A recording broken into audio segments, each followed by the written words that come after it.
Hello, citizens of Earth.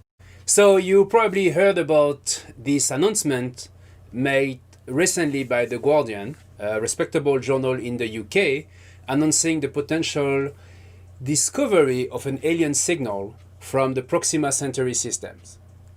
So today I'm going to talk about this.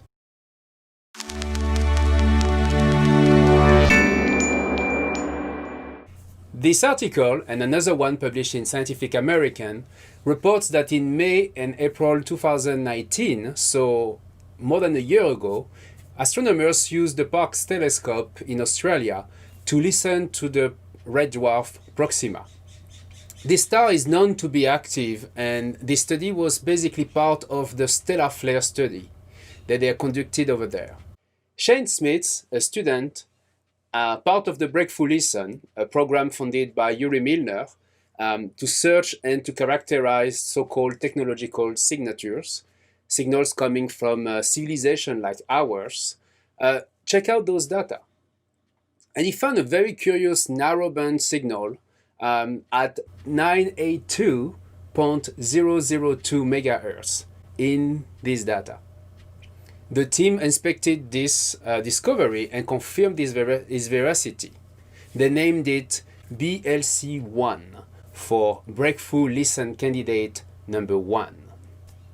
So the name clearly explained what this is. This is a candidate. It's not a confirmed signal.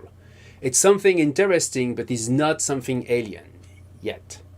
Breakthrough Listen and the team emphasized the point in the conversation that journalists had with them, and specifically the director of the Breakthrough Listen posted a tweet clarifying the situation. Because of this profile, it's very unlikely that this signal is natural, because it's very narrow. Nature always surprises us, so maybe we're gonna find that this is coming from a source that we have never seen before. But the simple explanation is that the antenna got basically a signal coming from Earth. Our planet, our civilization, is emitted radiation to communicate. And this is a type of radiation that we could get. It's called terrestrial interference in this case, because it's not something that was pointed toward the Parkes antenna, but that's something that the Parkes antenna collected by listening to the cosmos. That's probably the most likely explanation. But let's go back to the potential source of this signal. Proxima Centauri is the focus of attention of astronomers for several years now. It's the closest planetary system discovered so far. In 2016, a team of astronomers led by Guillem Anglada Escude announced the discovery of Proxima b, a planet 20% larger than Earth, orbiting around its star in 11 days. What's really interesting here is that this planet is located in what we call the habitable zone of the star. That's the place where liquid water could exist on the surface. But keep in mind that we have not seen this planet. Once again, the existence of this planet was inferred from the motion on its star. That's what we call radial velocity. We can only know the mass of the planet and its orbit, nothing else. We don't know anything about this planet itself. We have not taken a picture.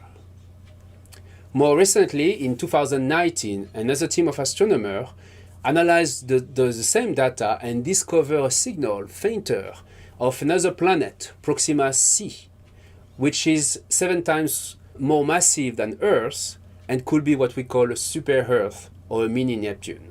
This world is too far away to be habitable. The idea of a technological advanced civilization living around our nearest stellar neighbor is quite extraordinary. But currently we are left with more questions than answers. How is that signal detected only for 30 hours in April and May? What are the characteristics of the signal? Its profile, its strength, its modulation? Does it contain any information? Does it vary over the course of the 30 hours? So coming from a source which is in motion with respect to us, like a planet. I also wonder why astronomers did not alert the scientific community to confirm the existence of the signal after its discovery. Out of the 300 million planets that could be habitable in our galaxy, which is 200,000 light years in diameter, it will be an extraordinary coincidence that two civilizations, our and the one on Proxima b or Proxima c, are using the same technology at the same time. I love the idea, but it seems quite improbable. And I suspect that we will find a more down-to-earth explanation for the origin of this signal pretty soon. Beyond the science and its mystery, let me talk a bit about the context here and put this into perspective with conspiracies which are spreading on the internet in our modern society. One of my obvious statements when someone comes out to me with dangerous conspiracy theories involving scientists like anti-vaccine, anything related to alien invasion, is that I know my colleagues and I know they are looking for truth. And if someone hears something extraordinary like this information will be leaked very quickly. This is exactly what happened here. The story started because a journalist of The Guardian heard about a leak from a breakthrough listen scientist and is now spreading in the news. So I hope my colleagues and reporters will be very cautious when they report this news. They will basically explain that this is a candidate and nothing else. And it's way too early to extrapolate on the consequences of finding a technological civilization on Proxima Centauri, even if this is a fun and appealing topic of conversation. So 2020 was a crazy year on so many levels, even in the field of SETI. We had the monolith, we had this announcement of a Galactic Federation, and now we have this BLC-1 signal, a curious and mysterious signal that could come from Proxima Centauri, but is probably not alien. And we will know soon the origin of this signal. Of course, as a SETI Institute scientist, I would love to be proven wrong.